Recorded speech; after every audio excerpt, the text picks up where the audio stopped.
சவுண்டா சொல்லு. நீங்க தூரமே சொல்லணும். வணக்கம். என்னுடைய குருவின் குருவுக்கு நான் எழுதிய என்னுடைய காணிக்கை.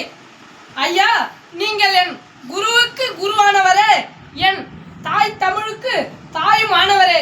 நீங்கள் பிறந்தது விழுப்புரம் மாவட்டம் குழுமூர். நீங்கள் பிறந்ததால் தான் சிறந்தது இந்த தமிழ் ஊர். நீங்கள் எழுதிய கவிதையில் வரும் காலத்திற்கான விதைகளை தூவியுள்ளீர். நீங்கள் எழுதிய ஒரே நடையில் அந்த தமிழ் நடை பயின்றால் நம் தமிழ் அன்னை.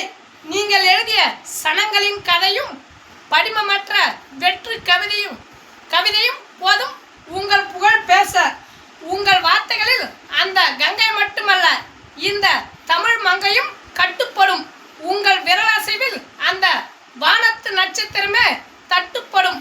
ஐயா, நீங்கள் இருக்கும் வரை தமிழ் சிறக்கும்.